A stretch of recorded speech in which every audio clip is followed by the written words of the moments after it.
Olá, alunos, tudo bem? Ai, gente, que saudade, hein? Bom, vamos hoje concluir a unidade temática 9, mas hoje eu gostaria de fazer um lembrete a vocês. Eu envio, as respostas das atividades propostas sempre na data que está marcada no cronograma. Observe que quando eu recebo o trabalho de vocês, eu só respondo ok, recebido, recebi. O aluno é que deve fazer a correção dos exercícios, e isso é muito importante para vocês terem sua apostila toda certinha, para numa possível consulta para a realização de trabalho, vocês poderem consultá-la. Tudo bem? Então vamos à nossa aula de hoje. Colégio Ari Quintela, 8º ano, professora Maria de Fátima, unidade temática 9, Brasil Império, primeiro reinado, conclusão.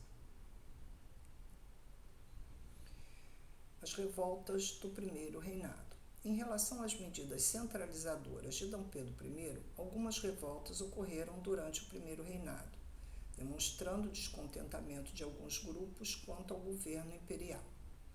São elas as revoltas: Confederação do Equador, que ocorreu no ano de 1824, na província de Pernambuco, envolvendo também Paraíba, Rio Grande do Norte e o Ceará, que eles não concordavam com a centralização do poder imposta por D. Pedro I. Os líderes da revolta objetivavam a criação de um novo país na região Nordeste, como um regime republicano, e também eram contrários à escravidão. O movimento foi reprimido pelas tropas do governo e os líderes, Frei Caneca e Cipriano Barata, foram condenados à morte.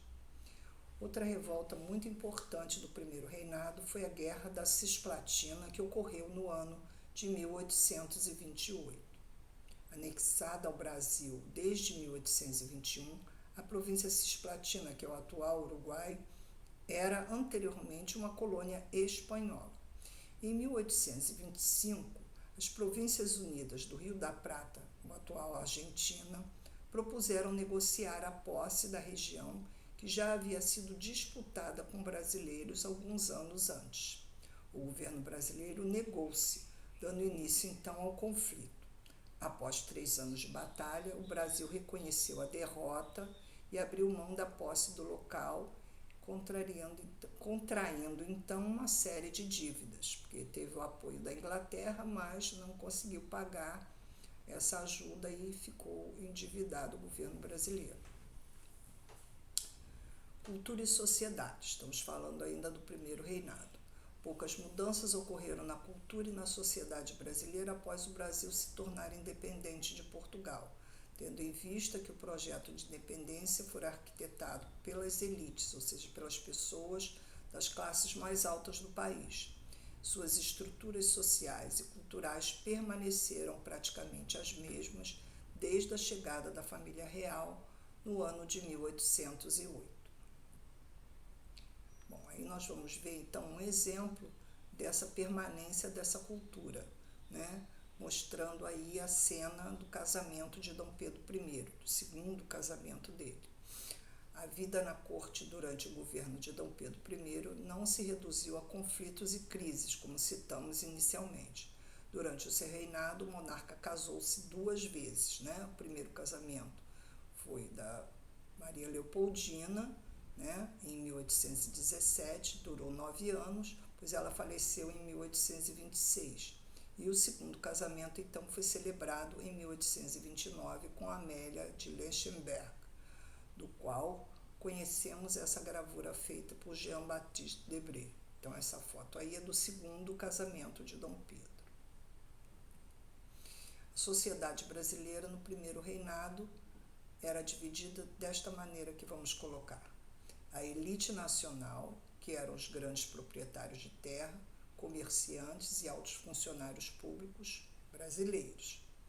A classe média desse primeiro reinado era formada por profissionais liberais, pequenos comerciantes, militares de baixa patente, membros do baixo clero, ou seja, da Igreja Católica, e agricultores.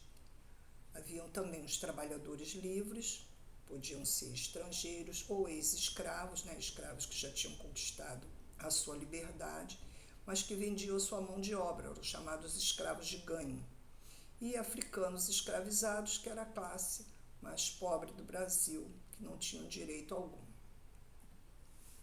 A cultura no primeiro reinado. Então, nós herdamos algumas coisas dos portugueses, né? A educação, a arte e os demais aspectos culturais da sociedade brasileira foram influenciados por mudanças promovidas por D. João VI com a transferência da corte portuguesa em 1808. Então, nós vimos que foi criada uma academia militar, o jardim botânico, biblioteca. Então, isso tudo foram mudanças que ocorreram no Brasil desde a vinda da família real.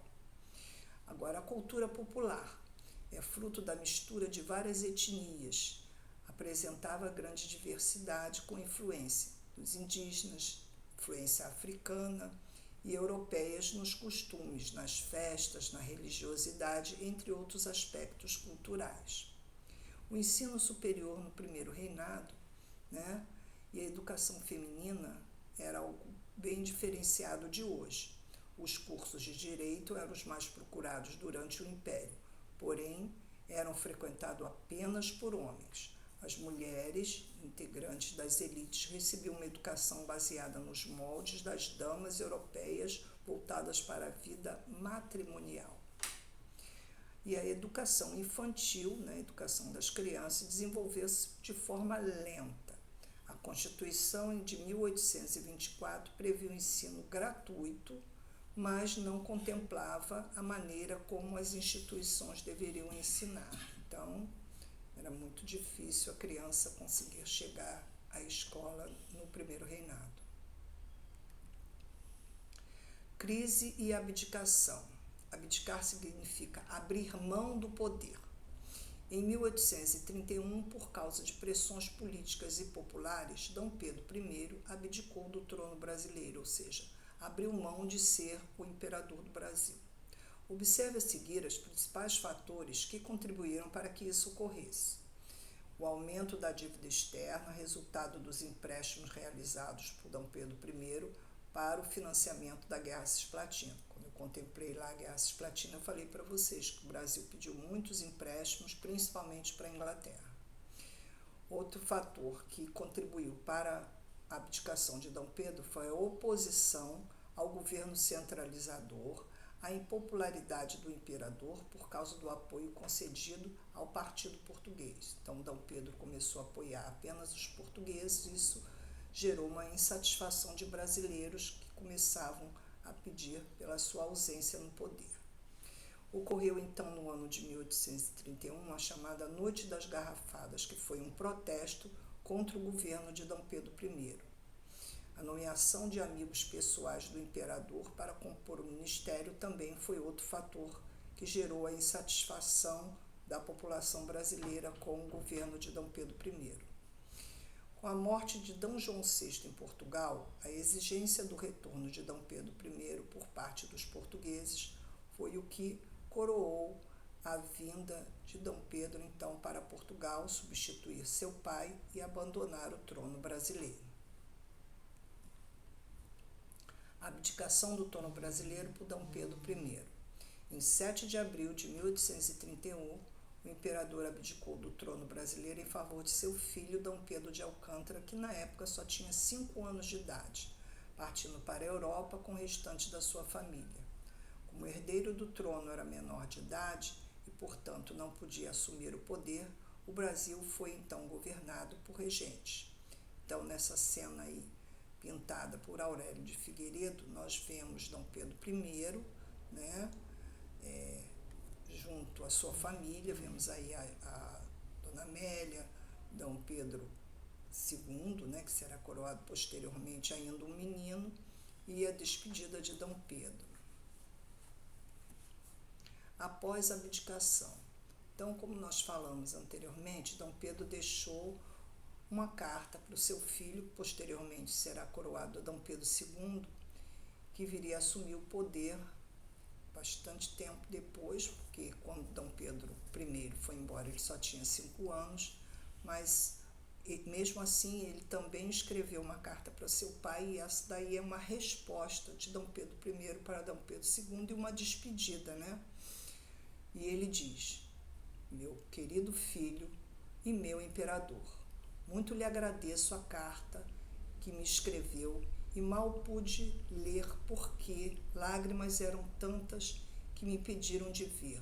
Agora que me acho, apesar de tudo, um pouco mais descansado, faço essa para lhe agradecer a sua e certificar-lhe enquanto tive saudades e jamais se extinguirão em meu dilacerado coração. Deixar filho, pátria, amigos, não pode haver maior sacrifício, mas levar a honra ilibada não pode haver maior glória. Lembre-se sempre de seu pai, ame a sua e a minha pátria, siga os conselhos que lhe derem aqueles que cuidarem da sua educação e conte que o mundo há de admirar e lhe hei de encher de ufania por ter um filho digno da pátria.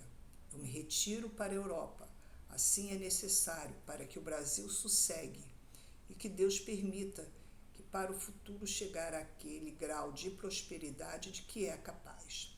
Adeus, meu amado filho, receba a bênção de seu pai, que se retira saudoso, sem mais esperança de o ver. Dom Pedro de Alcântara. Ele escreveu esta carta a bordo da nau Warpipe no dia 12 de abril de 1831. Então vejam bem a demonstração de carinho que Dom Pedro I tinha com o Brasil, mas as circunstâncias o levaram de volta a Portugal, onde ele veio a falecer em 1833, já que já estava tuberculoso quando saiu daqui. Com isso, concluímos a nossa unidade temática 9.